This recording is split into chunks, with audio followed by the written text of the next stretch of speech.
Beautiful stuff. Thank you very much. Good morning, everyone. Good morning. Well, you know, Murphy's Law, if something can go wrong, it will. And if it's 99 to 1 that something will go right, just the fact that it's that one, it will also go wrong. So I want to tell you what Murphy did to me when I was publishing my book. There were 3 different manuscripts that were working in 3 different departments. One of the departments was the legality department, and I had to go back and forth about the different names that had to be changed, the places that had to be changed, and on like that. And the other script was a script that we worked on and had it edited, really clearly, beautifully edited.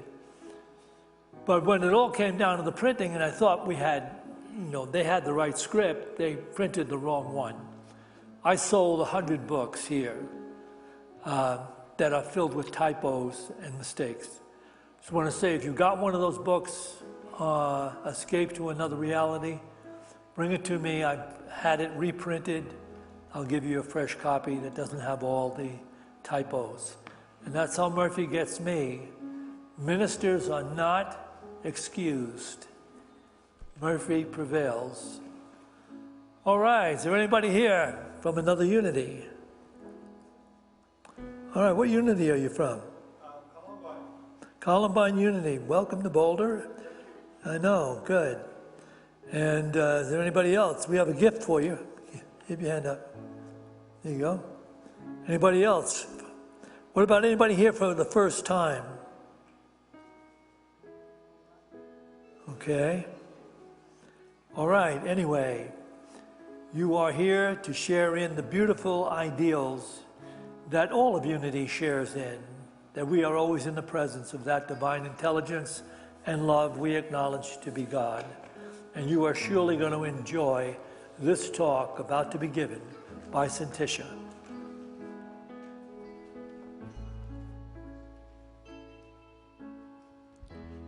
Good morning, everyone. Welcome to Unity Boulder. Those of you who are here in person with us, or those of you who are joining us online, thank you for spending time with us. Wendy Littlepage, I'd love to have you just randomly come on up here. I'm going to do a new thing where I just start randomly calling people out of the crowds to stand next to me while I do announcements, just to see who can handle it. Wendy here, this is Wendy Littlepage, and she's going to be teaching homeopathic first aid. I'm going to let you talk more about it than me. All right. Good morning. Coming up on June 11th, that's a Sunday, and then we're going to repeat it on a Tuesday evening, June 13th. I'm going to do a homeopathic remedy class for summertime maladies. So I want to give you sort of a rundown so you'll know what I'm going to be giving you remedies, just teaching you about remedies that you can use for things like burns and sunburns, insect bites, bug stings, poison oak, poison ivy, motion sickness, indigestion or food poisoning, wildfire smoke, heat exhaustion, sprains and injuries. And then, since we've all been going through such trying times, I want to make sure you have some remedies for things like shock, trauma, overwhelm, grief, anxiety, and depression, since we're all here part of this changing and evolving world.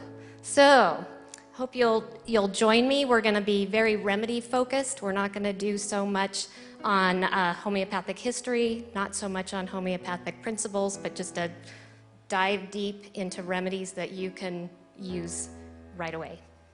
Awesome. Thanks. Thank you, Wendy. And once again, that first class is going to be Sunday, June 11th from 1 to 2:30, and that'll be here in person only, but then she'll be redoing the same class that following Tuesday, June 13th, 6:30 to 8. She will be doing it here, but it'll also be a hybrid, and you can sign up to take that online from your own home or wherever. That's $35. You can sign up for it in the bookstore, online, or on our website. Ask if you have any questions about it, and we can get you the answers.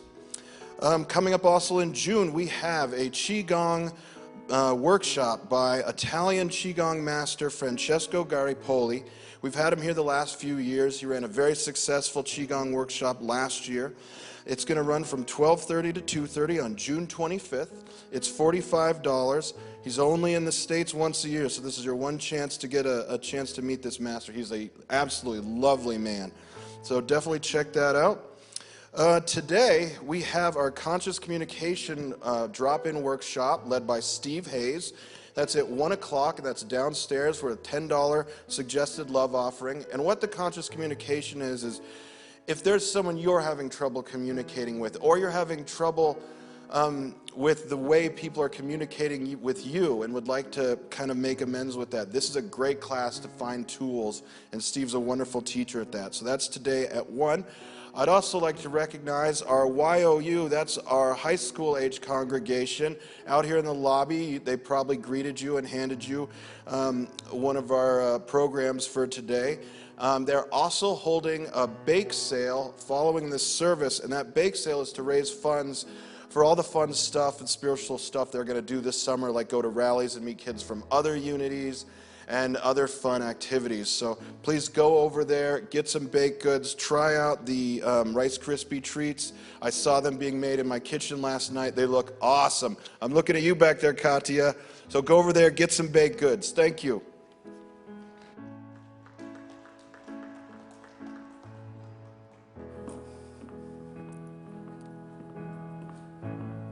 Good morning, everyone.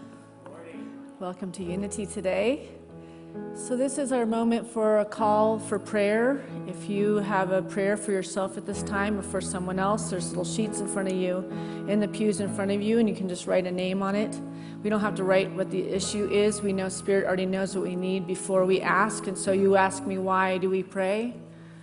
We pray to step into the development that we are, which is spiritual first. We are the mystics in our own lives, and we can bring the healing to anything that's happening in our lives. So write your friends' names down. Anybody that's facing any discord or limitation, we know that Spirit can bring them back to homeostasis and balance and wholeness. And we do this by singing a chant, and we invite you to sing with us. I want to introduce you to Steve Sheets, who's the head of our prayer team. He will go down the middle aisle, so make sure your prayers get to there, and he'll put them in the prayer box, and they'll go into our main prayer box and be prayed over for a month here, and then they'll be sent to Silent Unity and prayed for another month. So please just submit whatever you want, and you can also put the universe. The universe knows as well. So join us to sing. They say to sing is to pray twice. You are the air I breathe.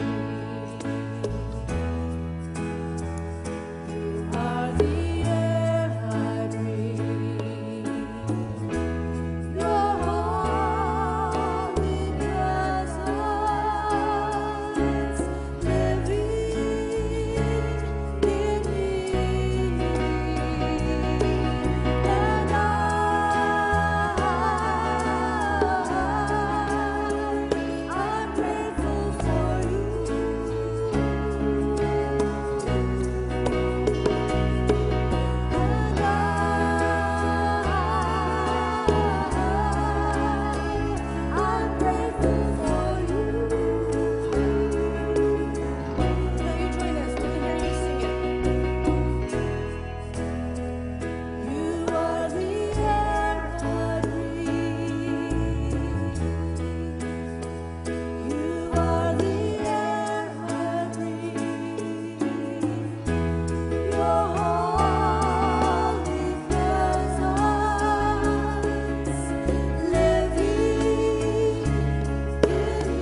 So it is. And now we have a chance to listen to our in-house most amazing singer in the world, Marcy Baruch and band.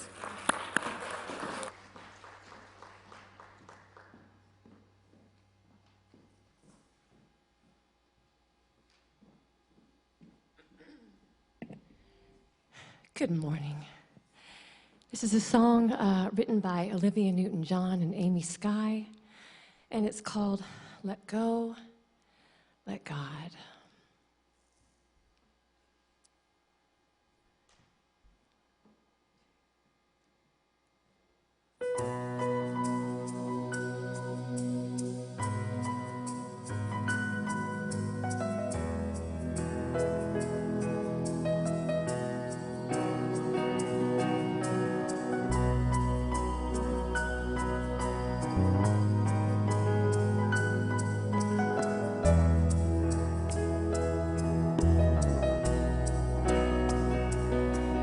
When you can't find your direction and your heart won't guide you home, let go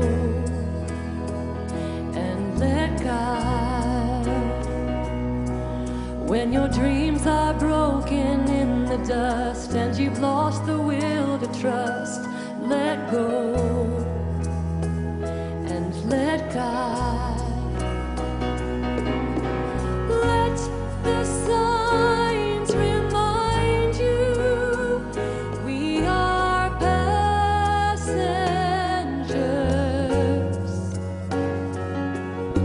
Let the signs remind you to surrender,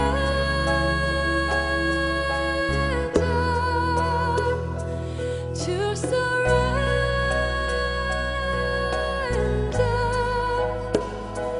Let go and let God. Nam-myoho Renge Kyo, Nam-myoho Renge Kyo, Nam-myoho Renge Kyo, Nam-myoho Renge Kyo. When faith's a dying fire and there's no spark to feed the flame, let go and let God. When your courage fails you and the well of hope runs dry, let go and let God. Let the signs remind you we are passengers. Let the signs remind you to surrender,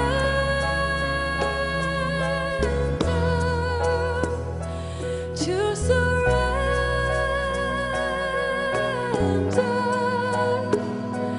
Let go and let God.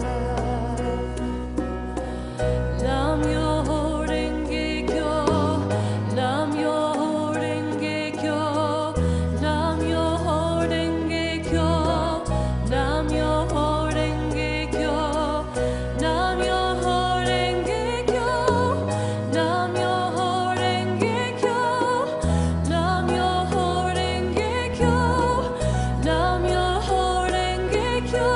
Let the signs remind you we are passengers.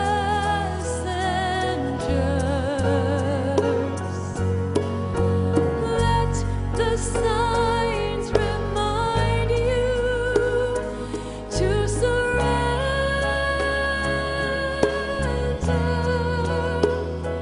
to surrender.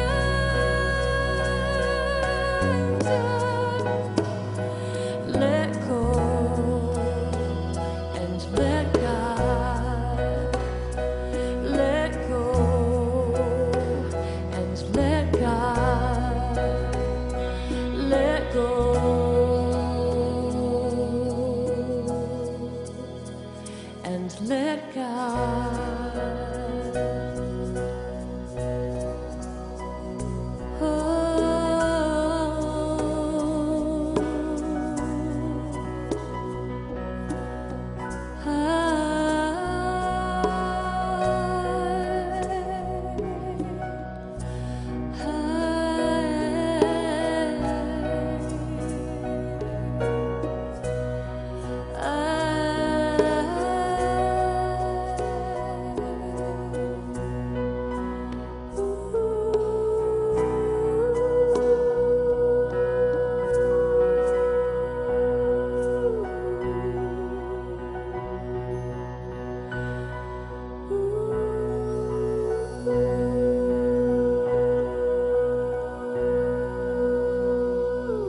ourselves to just stay in this silence.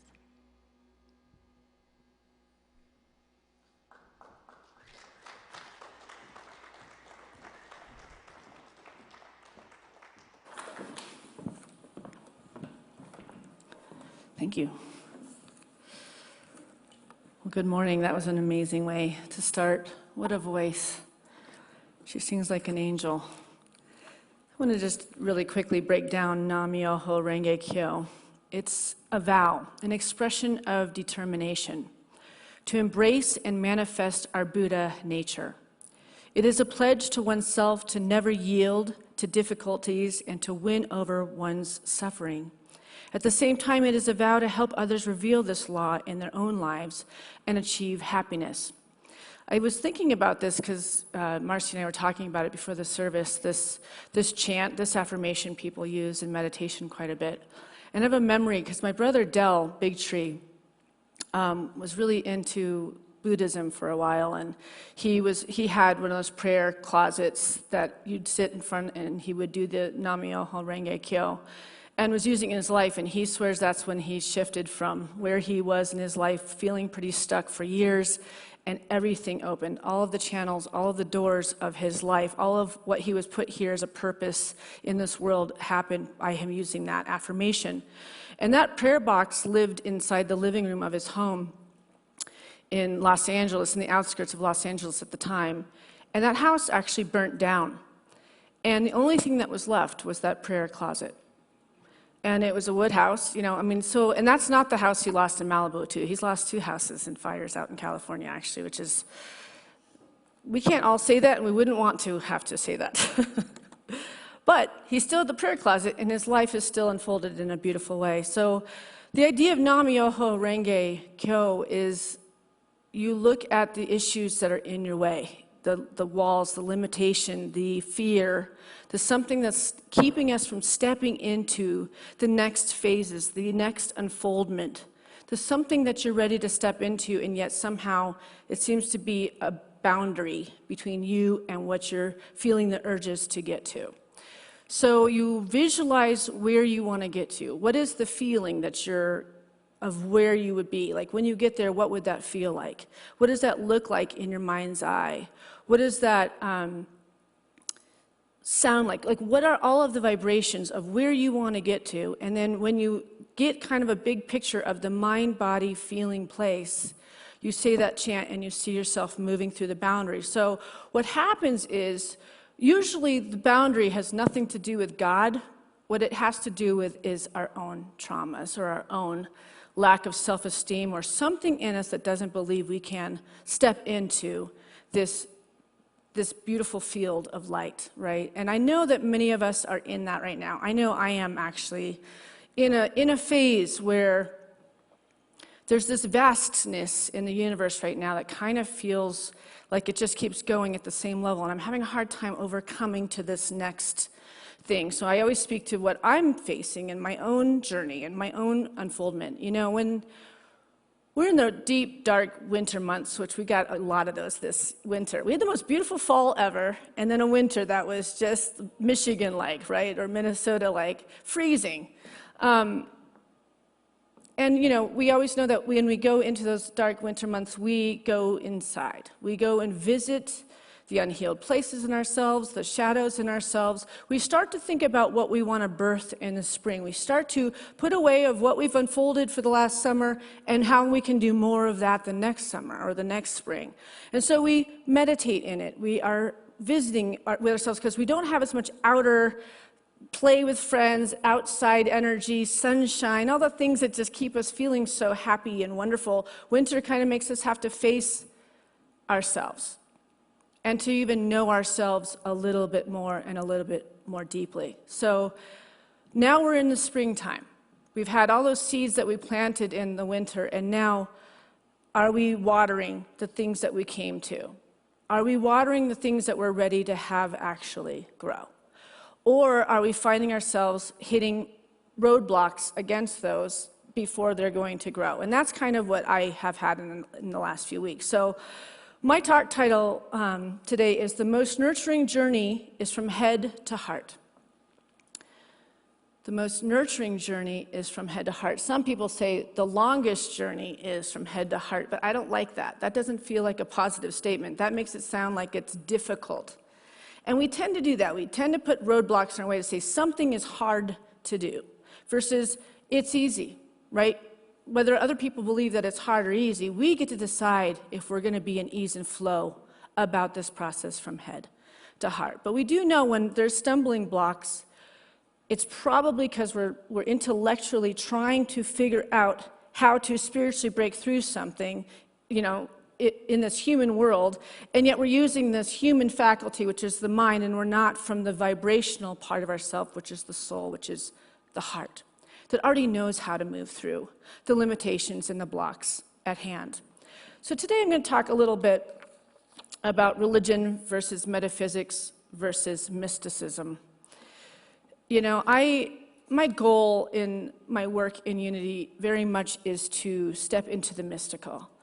I really am not one to sit in doctrines and get stuck in barriers and strongholds of how we move in and experience God as us in expression. I just want to stand on the same level as you and mirror with you so I can be mirrored from you all the power that you have in you. I don't have anything different than you do. I am just a mirror to remind you of what's already residing in the powerful being that you are. And I get that from you when I walk off this platform and I talk with you. You guys share stuff with me that's like, that's just what I needed to hear, just to kind of move me around some limited belief or some limited something that's keeping me from my unfoldment. So we're going to talk about the heart and the power of the heart, and then we're going to talk about religion versus metaphysics versus mysticism. I want this place to be an experiential experience.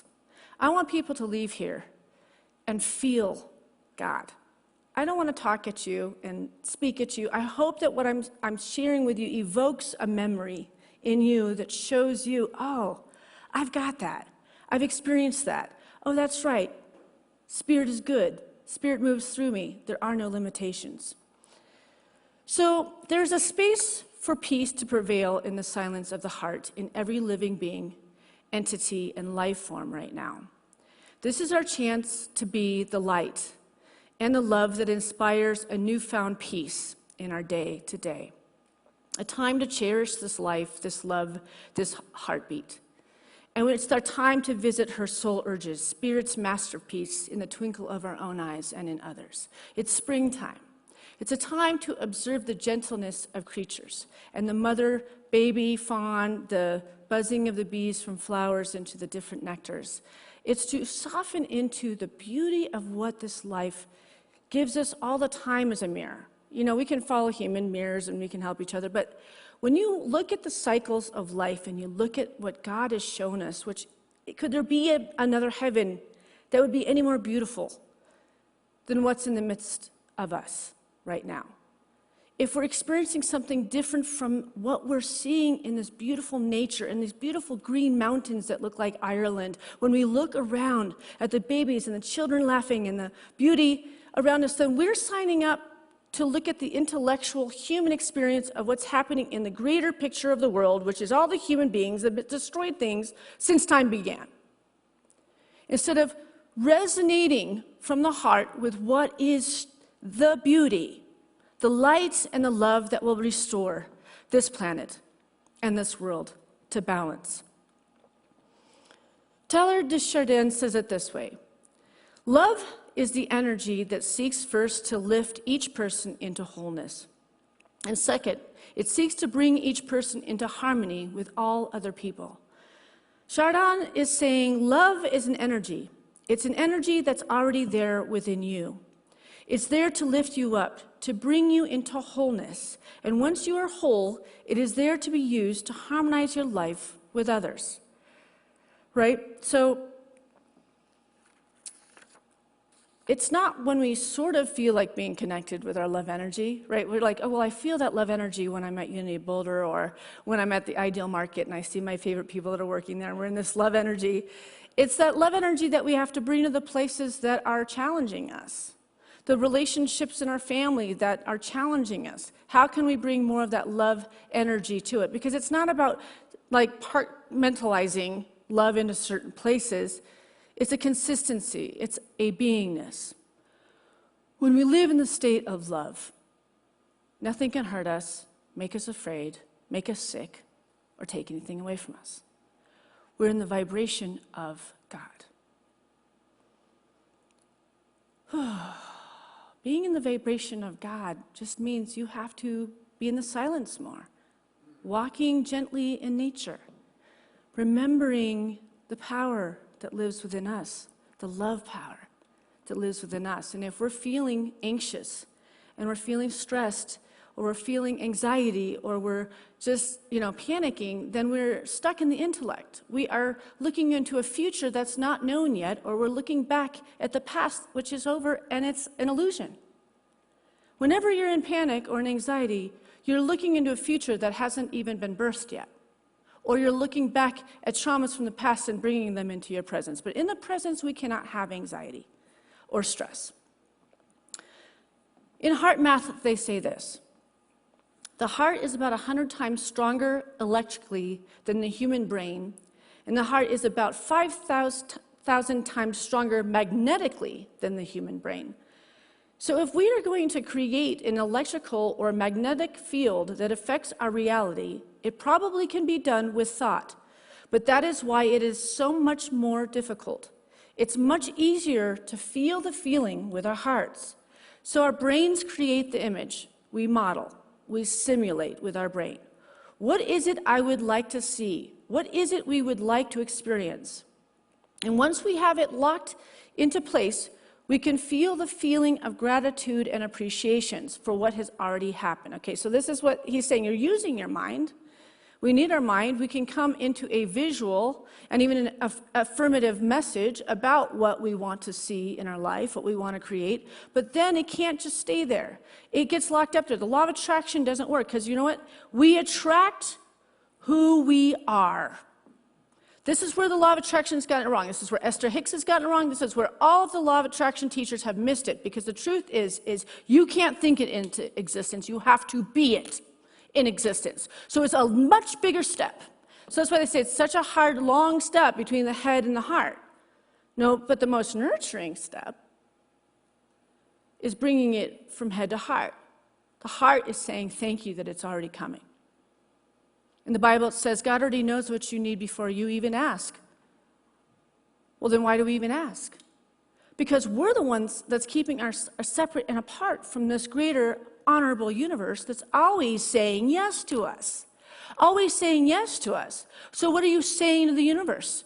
Right? What are you saying to the universe? Like if you're saying, I'm sick of not having any money. I'm sick of not having any money. And the universe is saying yes. Yes. Does that move money into your life? It's validating, yes, you're sick of it. And you're going to keep being sick of it if that's where you're going to sit. But if you feel from a place of, I'm so grateful. Everything is coming my way. Everything is always working out for me. Affirming your good, affirming this beauty, affirming your health, affirming your love, affirming whatever it is that you're desiring in your life, and being in gratitude that it's already coming, then there's nothing that's pushing up against it and saying no to it, right? We have to look at what we're sharing when we say, I don't have any money for that right now with our kids. Guess what? You're going to keep not having money for that. We don't realize how often we say things to the universe, and the universe is going, yes, you don't have the money. So how do we change that? How do we switch that? And we can change the wording, which is still heady, but then we have to feel it. We have to believe it. Because a lot of times we can't feel it or believe it because we don't believe we're worthy. We don't believe that we're enough to have it. That's such a big part of what stops us from connecting to this divine energy that's moving in and through everything. So we have to work on knowing thyself and loving thyself and being thyself. Truly. Stop looking for other people's opinions about who you are. Your opinion of yourself is the most important thing, and that should be just pure, like, adoration. In the book Journey to Awakening by Mary McNelson, which is a friend and a woman that attends this church, she wrote this beautiful book, and she writes this: "The natural result of traditional religion is struggle because of its implicit belief in separation and sin consciousness. The goal is to reform or fix oneself. Traditional religion can be a starting place, but we must become aware that it is not necessarily the finish line. Metaphysics depends on universal principles, which can create specific outcomes on the earth plane, because spirit is energy. Metaphysics uses the laws of cause and effect. Our energy, thoughts, behaviors, and actions create specific effects that manifest our lives as we know. In metaphysical practice, it is necessary to actively work the law through practices like visualization or affirmations. So again, visualizations and affirmations, again, are still in the mind, right? Speaking to it. Now we got to move it down further, but we're still there when we're in the metaphysics. The downside of metaphysics that may trap us within the struggle of a self that keeps trying to use divine power, we continue to live in duality, even if we obtain success in manifesting along the way. The third spiritual path is mysticism, entailing the loss of self. Mysticism means allowing oneself to let go of a personal identity. Mystics have insight into mysteries transcending ordinary human knowledge. They often live from a direct communication with the divine, and they experience immediate intuition. The ego disappears, and divine consciousness flows through the human expression. Eastern religions are primarily based on the ideal of no self. However, contemplative Christians who have experienced non-dual consciousness have also been mystics in union with God. Figures like Thomas Merton, Thomas Kempis, Meister Eckhart, and Mother Teresa were mystical Christians. So I wanted to share this video that I came across of a man named Father Sean Olar, a priest barred from the Catholic Church for his discovery and belief in reincarnation, and he shares this powerful reality from his past life regression. I had this experience of being a young Tibetan woman giving birth to our firstborn child.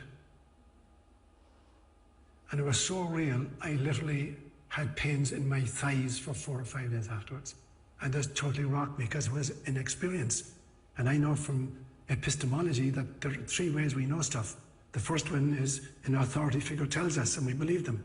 The second one is we experience stuff for ourselves. And the third one is, we figure stuff out on our own. And so here was an experience I could not doubt. It was absolutely real. And subsequently through self-hypnosis and through visionary experiences, I've recovered memories from about 11 other lifetimes. And so I had no doubt whatsoever that for a whole bunch of reasons, psychological reasons, theological reasons, sociological reasons, reincarnation is probably the most important element in the trajectory of a soul in its learning to grow. Because you can't be prejudiced if you subscribe to reincarnation and you realize that whatever position I'm in now as a white Irish male, I've been in all of the other configurations in past lifetimes. So to be prejudiced against anybody in any configuration is absolutely meaningless, is what he said.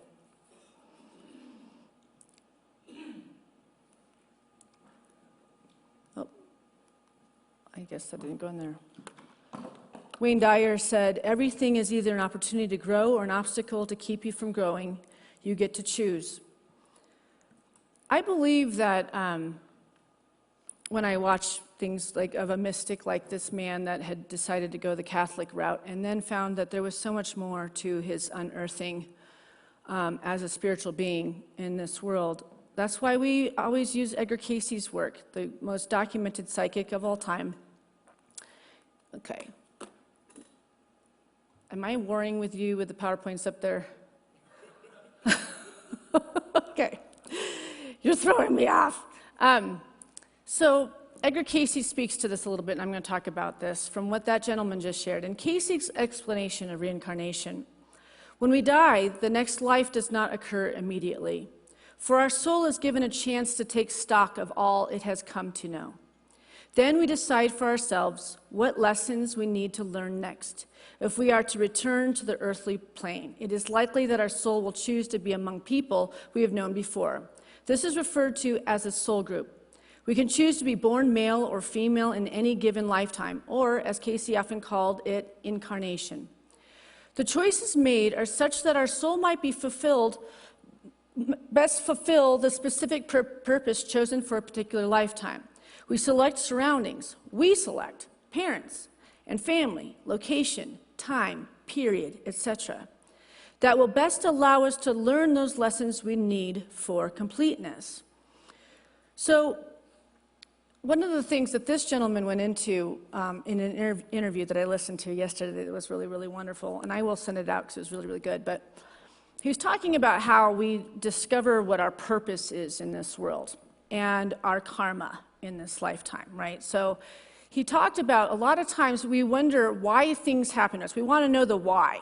Why do I keep having something similar happen maybe every decade or every 8 years? And we have to look at the congruency between when those things happen. And he said you should look in 7-year time, so like 0 to 7. Who are the main players in your life and what was the big learning of that 7 years? And then 7 to 14. Who are the big players in that time and what was the big thing that happened in that lifetime, that 7 years, that you had to overcome? And you do it all the way up till whatever age you are. And you'll find a current of, it will be a different circumstance, but it'll be the same emotions that are met by our soul, right? Because Edgar Cayce says we're either here to grow as a soul, or we will go backwards. Sometimes, addictions or abusive relationships, things like this will make us go backwards. We have free will to not move forward spiritually. We have free will to do whatever we want here. But if we step into the divine work and we recognize that we're souls that are here to grow, we will find a current that's showing us that thing that's difficult over and over again is because we haven't gone deep enough into it to grow the soul. So that's why it repeats itself. So it's not to be against you or wanting to hurt you or to destroy you, but this is what your soul chose to come in to overcome this lifetime. And some people might just fall to the bottle and decide not to because it's too difficult because you might have supposedly grabbed more than you thought you could handle this lifetime and you don't have faith that something is moving you in and through this moment to step into the majesty of what you're put here to do and be. So you go backwards. And it's all a choice. These are all the choices we make. And then karmically, things that are difficult people that come into our life that we immediately had just a feeling of dislike are probably friends and families from the other lifetime that we're here to also clean up. So they come into our boss, they end up being our bosses, they end up being our children, they end up being different people. They're going to play it out, and you're like, why is this person so annoying? And you don't even know them yet. Have you ever had that? You just have like an immediate dislike to somebody? That's karma. That's what's coming over here. It's not that God's punishing. There's no separate God that's trying to punish. What karma actually is, broken down, Edgar Cayce says it's memory.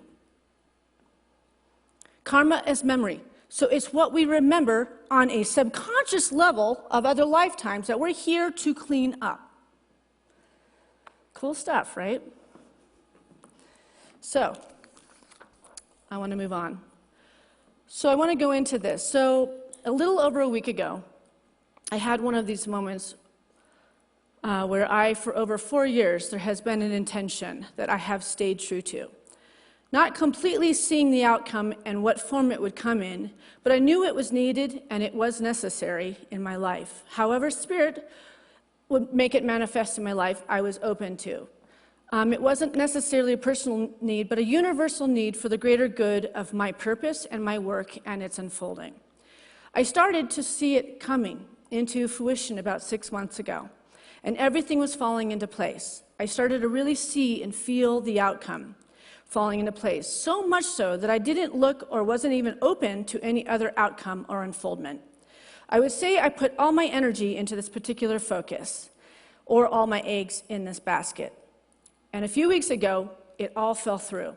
And all my faith in this particular outcome went from, yes, it's coming, to a no. This avenue is pretty much closed now. And it was so sudden and so shocking to my soul.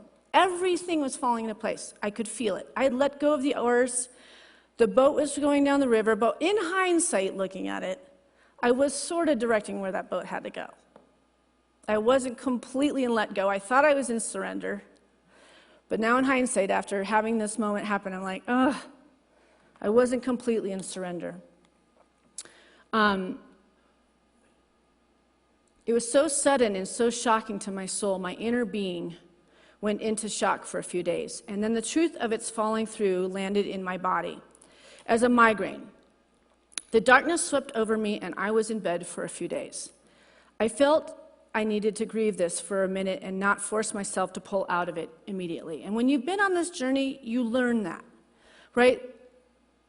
Life is hard. It is not easy, and especially when I've been working so hard for a different outcome and getting the same result from all the ways I'm meditating, all of it. It's a different time now. It doesn't fall in our lap from the think and have. The faith just has to be in this unseen realm, and it's going to come when God's going to let it happen. It's just the way it is now.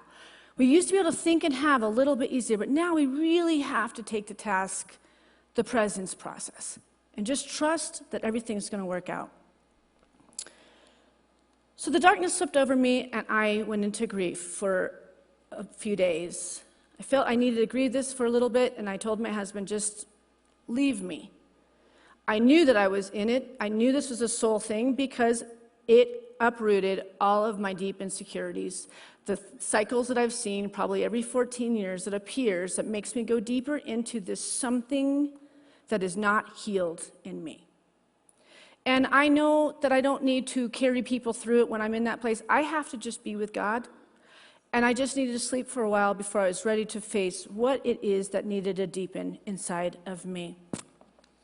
So those insecurities were bubbling up, ones that have repeated themselves each decade of my life. I knew this one was one of those. I didn't sit in it and visit it. My soul growth would not land for good. So I knew if I didn't sit there and be with it, my soul growth would not land. So listen to this. When you start to really get that it's about soul growth, when we're facing difficult stuff, we can't run from it.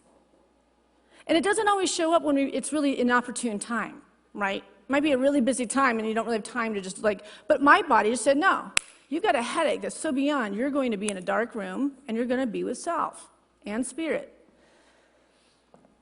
And then I started to articulate finally where I was with my husband. And the tears started to fall. The tears of all this work, all of the having to let go, all the disappointment that came from that decision, and the tears helped my head go into my heart. That was my heart. The tears were my truth. And that's when the healing began. That's when the light started to come back. And the second I started crying, my headache started to disappear. It wasn't about this outer thing that I was looking to that had to shift. I thought it was. But the truth was every outer circumstance is bringing us deeper and deeper into an understanding of our relationship with self and God. After I shared this message with my husband, this song just kept coming up in my head, And so I'm just going to sing it with you. We're just going to sing this affirmation because it was like Spirit so had these words for me just to keep singing in my mind and in my body and in my heart. Let me get a little sip of water here.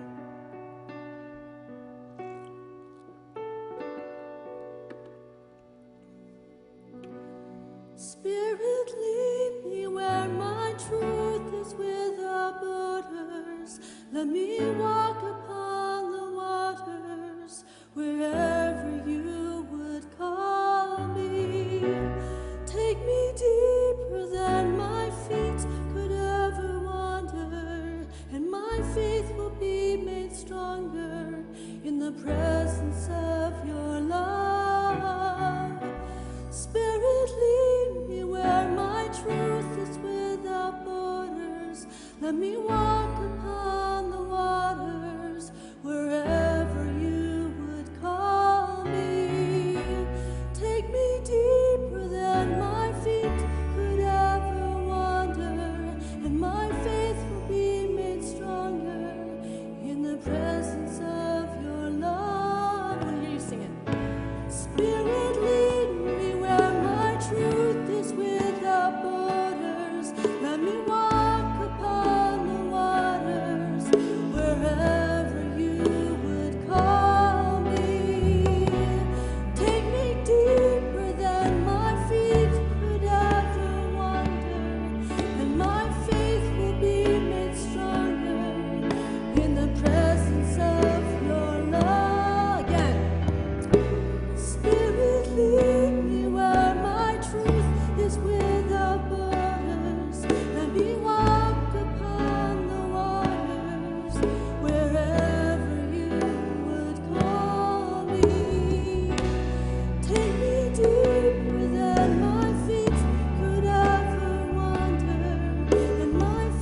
And the message is this: the universe doesn't want you to chase it. The universe wants you to realize that you are already it. And just be. Stop chasing the thing you want. You're implying that they are running away from you. Instead, become the things you want and attract them. That's the only way you can get what you want. If you are the universe, understand that you have already everything you need. So stop acting like you don't. If you know you have what you want already by law, those things will begin to appear in your physical reality. But any amount of doubt will end the process there. You know what you are. You are the power. Thank you.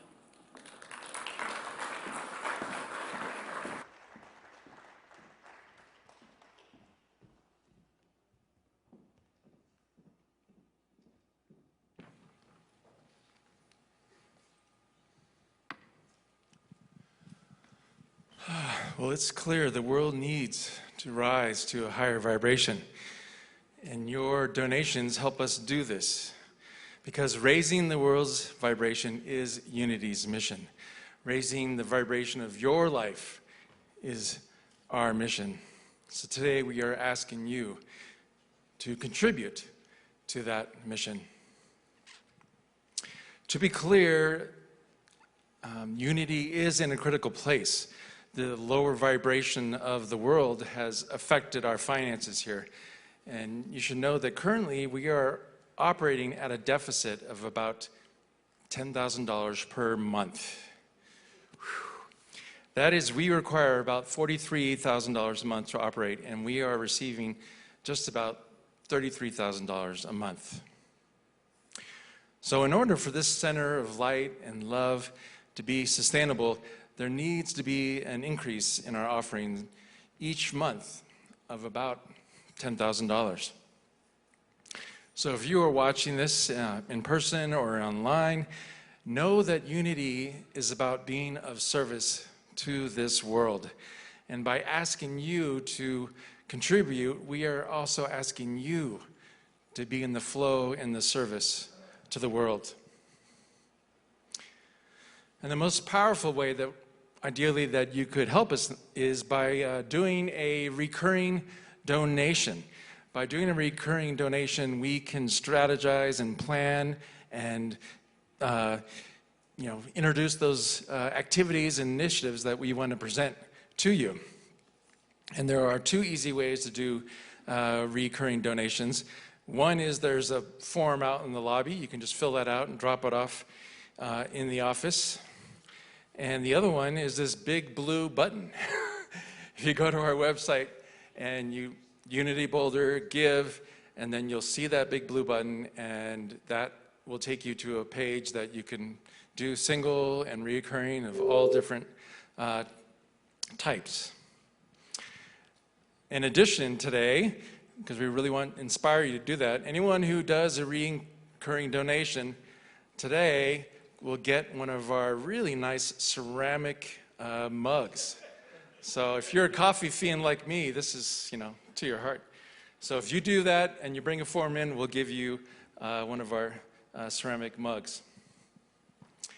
So that is about our regular giving, but I wanted to also mention that we still have that golden opportunity to give above and beyond your regular giving, because we had a very generous person give us a matching donation of $10,000. So if you, on top of your regular giving, write a check or a note that says match, then we can put that against that matching donation of $10,000. Right now we're about $7,900 out of $10,000. So there's an opportunity here for that. And if you want to do that in the blue button, you can just click on there and there's a notes field and you can just say match. So let's raise the vibration of this planet together.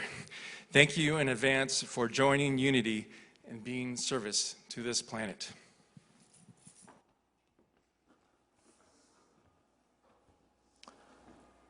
Well, we have the opportunity once again to acknowledge what is truly valuable. What is truly valuable is consciousness. It's everything. And so we are so blessed to be able to share in the ways we open our consciousness to the reality of the presence of God in our lives and bring forth the fruits of that truth. So having received that today again, let's now give in relationship to that, bringing into our hands and into our minds that financial gift we'd like to make to Unity of Boulder. And let's bless this gift with this offering prayer. Divine love, through me, blesses and multiplies all that I have, all that I give, and all that I receive, because I give. And so it is. And we have Marcy to share her incredible music with us once again.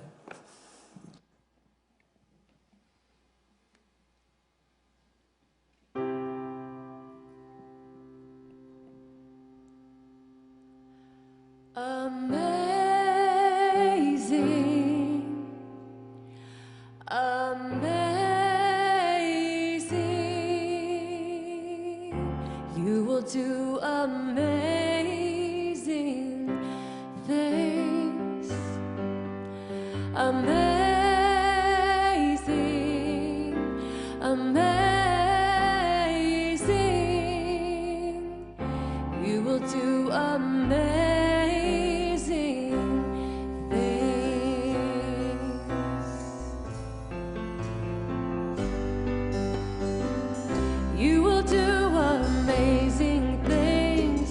With the choice each new day brings, and with every step you take, bless the progress that you make.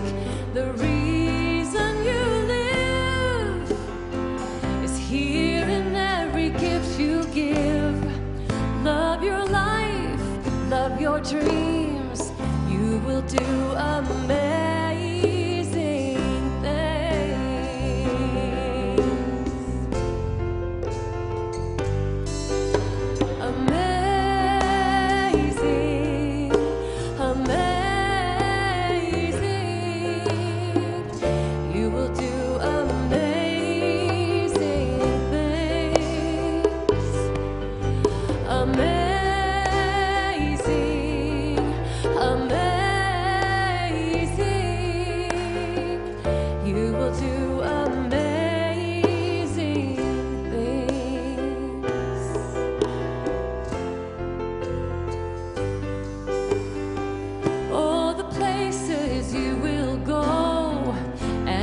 People you will know. Don't worry when or where or how. We don't need to know that now. We're on the right track. No need to look ahead or back. Just enjoy what this day brings. We will do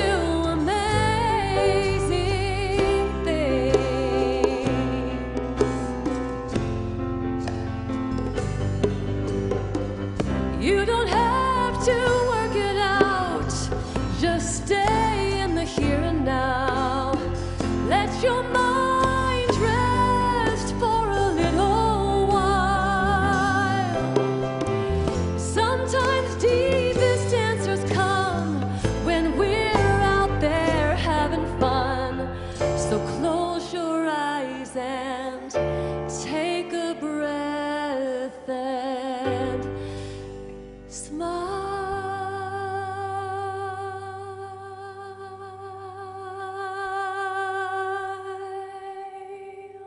Here we go. Amazing, amazing, you will do amazing things. Amazing, amazing, you will do amazing things. Here we go. Amazing.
I believe you.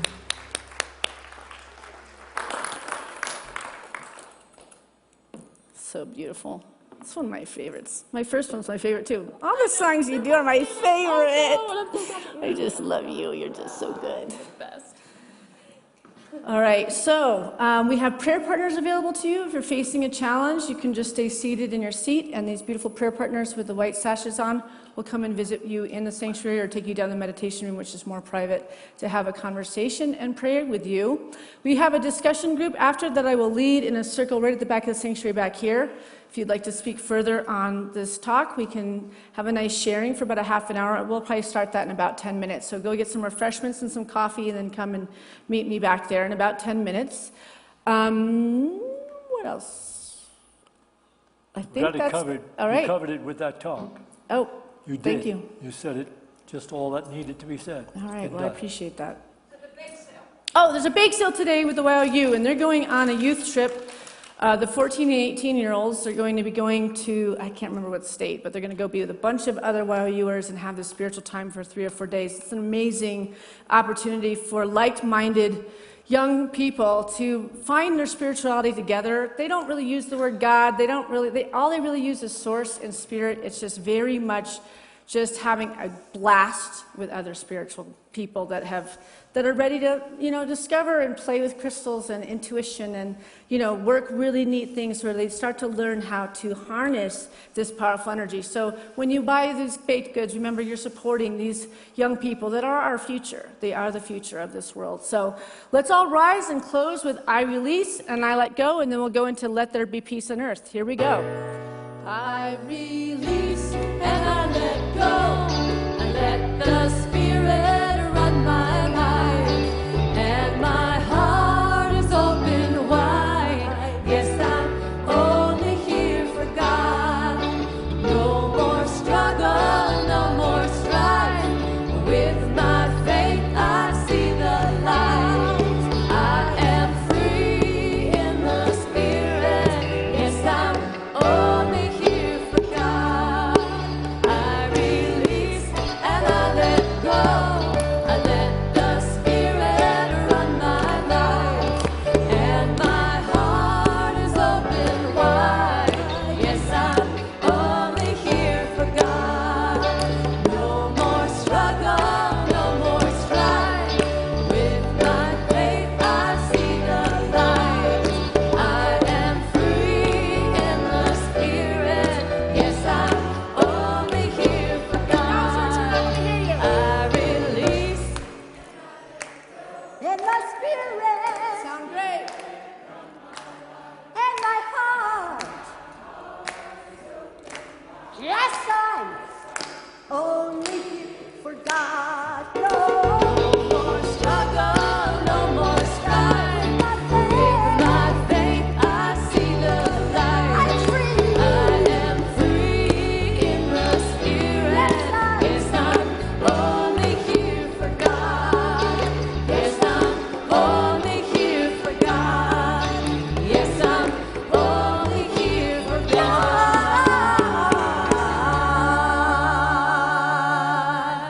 Beautiful singing.